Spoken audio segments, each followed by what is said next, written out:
आज के लेक्चर में हम सीखेंगे कीवर्ड्स, वेरिएबल्स एंड कॉन्स्टेंट्स के बारे में। बट उससे पहले यदि मुझे अपना नाम कुछ इस तरह से प्रिंट करवाना है, JINESH, कुछ इस तरह से डबल कोट में मुझे अपना नाम प्रिंट करवाना है, तो वो मैं किस तरह से प्रिंट करवा सकता हूँ।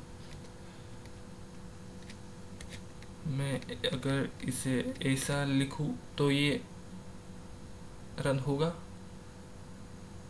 जी नहीं, ये बिल्कुल भी रन नहीं होगा।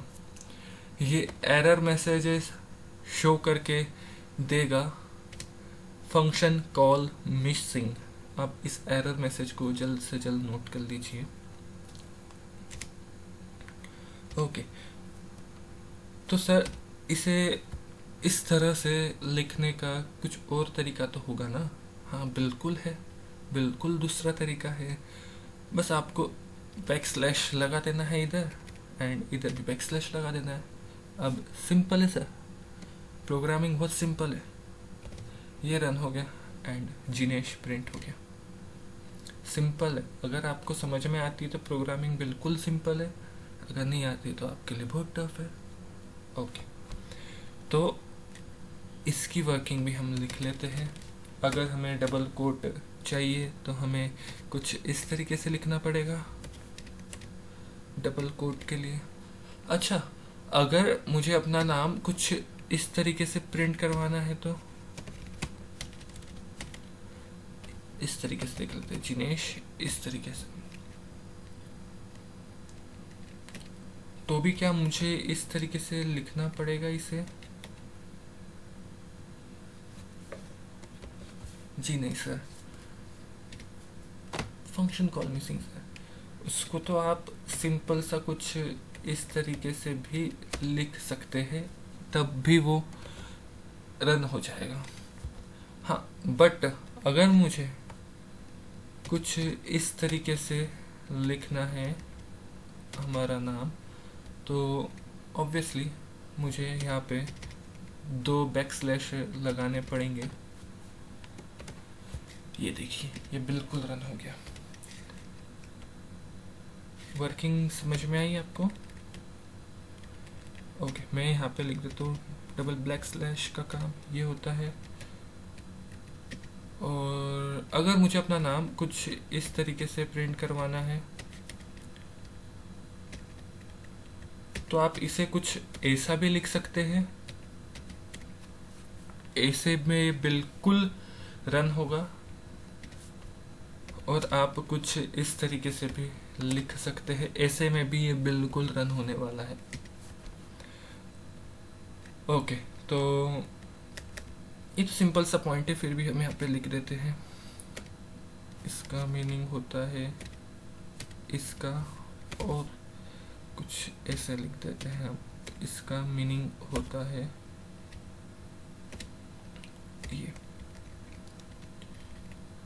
ये कुछ इस तरीके से। ये नोट कर लीजिए, बहुत इम्पोर्टेंट है।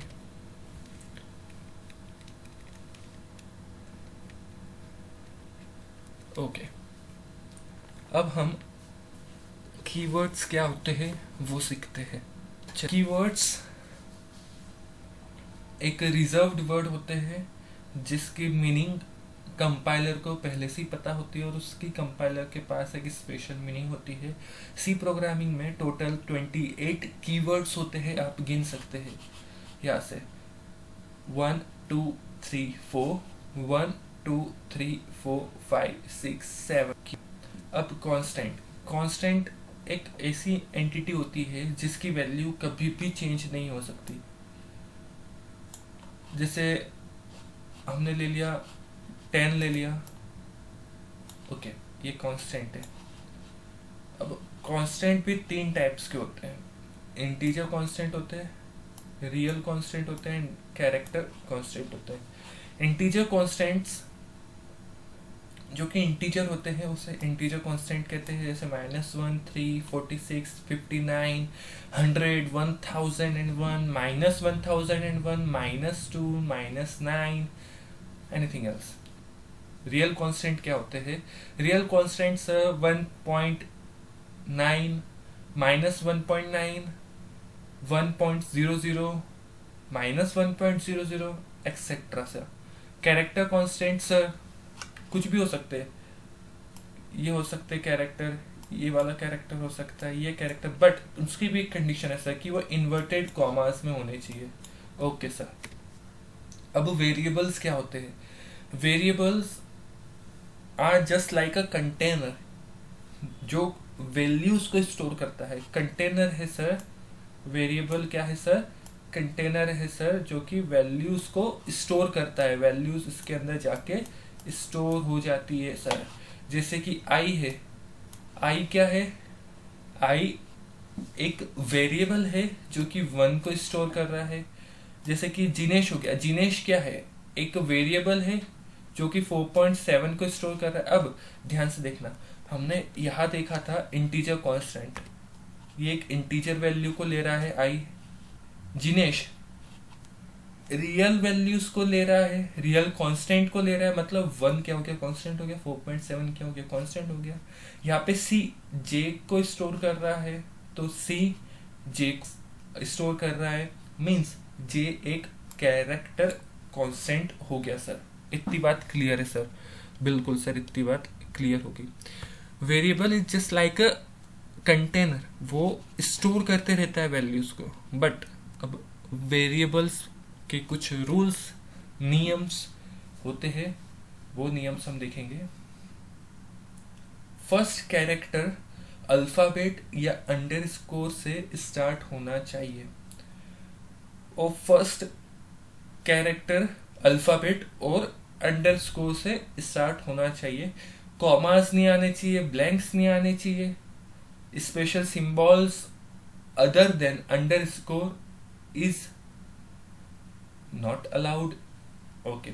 वेरिएबल नेम्स जो होते हैं वो केस सेंसिटिव होते हैं, मतलब अगर आपने कैपिटल में जिनेश लिखा एंड स्मॉल लेटर में जिनेश लिखा तो वो डिफर कर जाएगा। जैसे कि मैंने लिखा आई, कैपिटल आई लिखा मैंने, जैसे कि यहाँ पे लिखा आई, यहाँ पे स्मॉल आई लिखा हुआ, अगर मैंने यहाँ पे कैपिटल आई इक्वल्स टू 1 लिखा तो कंपाइलर इन दोनों को अलग अलग समझेगा, कंपाइलर इन दोनों को अलग अलग समझेगा। ओके। 4 पॉइंट्स है सर, ध्यान में रखने हैं कभी भी आप प्रोग्राम बनाए। एडिशन ऑफ 2 नंबर्स का प्रोग्राम। ओके।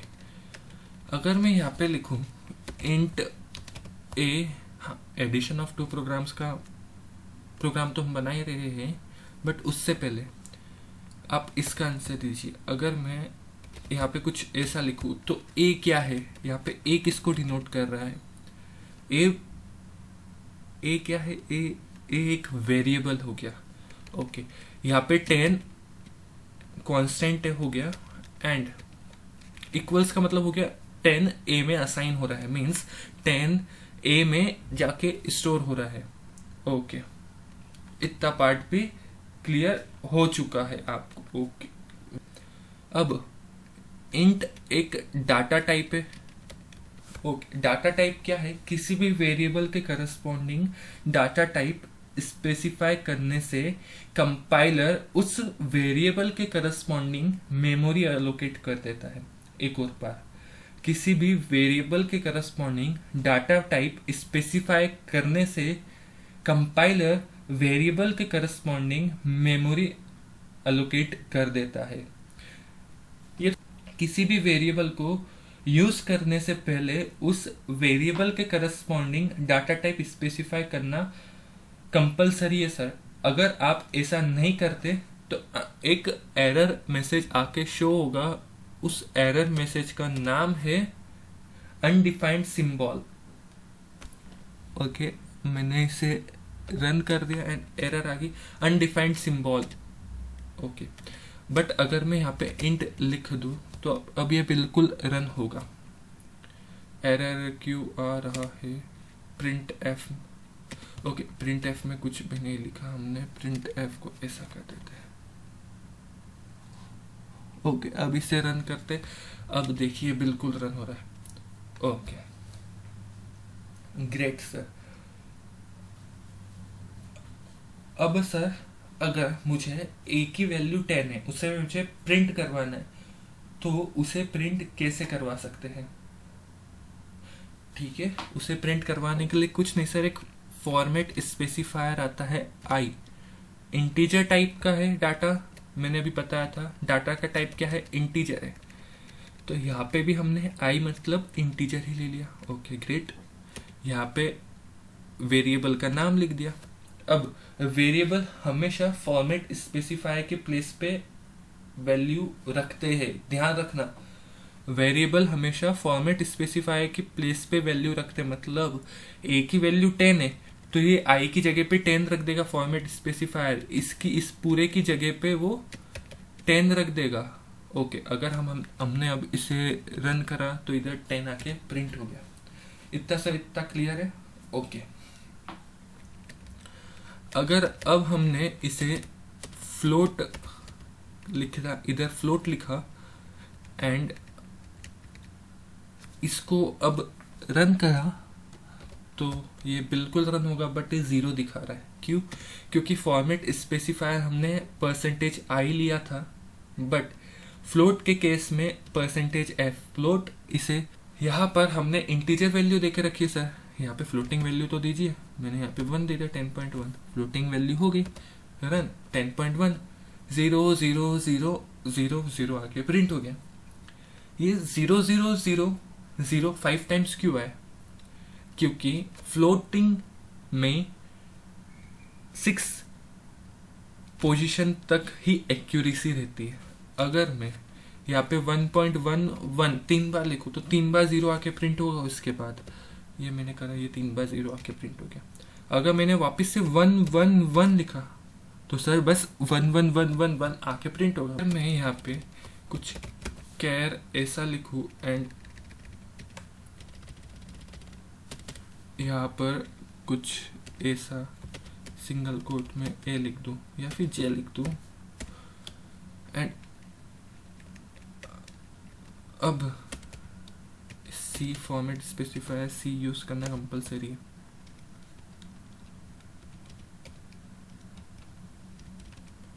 ओके, ये रन किया, जे आ गया सर। ओके, डाटा टाइप्स पता चल गए ना आपको? कैर, फ्लोट, डबल, वॉइड। यहाँ पे हम इंट मेन की जगह वॉइड लिख सकते हैं अगर हमें कुछ रिटर्न नहीं करवाना। हमने ये पहले लेक्चर में पढ़ा हुआ है। ओके सर, इतना हो। अब 2 नंबर को ऐड करना है तो उसके लिए मैं 2 नंबर ले लेता हूँ, इंट ए। यहाँ पे मैं ले लेता हूँ 10। यहाँ पे मैं इंट बी इक्वल्स टू 20 ले लेता हूँ एंड यहाँ पे मैं एक और इंट सी भी ले लेता हूँ। यहाँ पे परसेंटेज आई लगा लेते। परसेंटेज आई मीन्स होता है integer and percentage D means होता है डेसिमल। मीन्स ये दोनों ही इंटीजर और डेसिमल दोनों के लिए ही वर्क करेंगे। मैं इसको हटा के यहाँ पे अभी लिखूंगा, यहाँ पे C equals to C A plus B लिख देता हूँ एंड मैं प्रिंट करवा दूंगा सी की वैल्यू। अब क्या होगा सर, ए की वैल्यू 10 है तो सी में 10 प्लस 20 चले जाएगा। 10 प्लस 20 के बाद सी में 30 वैल्यू चली जाएगी। ऑब्वियस सी बात है सर। फिर सी यहाँ पे प्रिंट हो रहा है, मीन्स परसेंटेज डी की जगह पर सी की वैल्यू चली जाएगी। सी की वैल्यू जाने के बाद प्रिंट हो जाएगी 30 वैल्यू एंड 30 आंसर आके यहाँ पे डिस्प्ले हो जाएगा। अगर मैं कुछ ऐसा लिखूं तो ये भी करेक्ट है sir, C equals to percentage D, या फिर मैं ऐसा लिखूं A plus B equals to percentage D भी लिखूं तो भी सर ये रन होने वाला है, A plus B equals to percentage D. ध्यान रखना डबल कोट के अंदर हमने लिखा हुआ ए प्लस बी। अगर मैं यहाँ पर कुछ भी लिखता ए प्लस बी लिखता और सी ऐसे कैसे लिख देता सर, तो यहाँ पे एरर मैसेजेस आके शो हो जाता कि भाई क्या है ये बी सी, मुझे नहीं पता। ओके हाँ, बट अगर मैं यहाँ पर ए प्लस बी लिख देता तब ये बिल्कुल रन होता है, 30 वैल्यू ला के दे देता है। क्यों? क्योंकि यहाँ पे थर्ड वेरिएबल का यूज नहीं किया, यहाँ पे 10 प्लस 20। ओके, यहाँ पे कितना हुआ है, 10 प्लस 20 इक्वल्स टू आ गया सर 30 आ गया। 30 इधर आ गया, मीन्स ये 30 कुछ इधर आ गया, मीन्स ये परसेंटेज डी की जगह पे आ जाएगा, तो 30 वैल्यू प्रिंट हो जाएगी। ओके।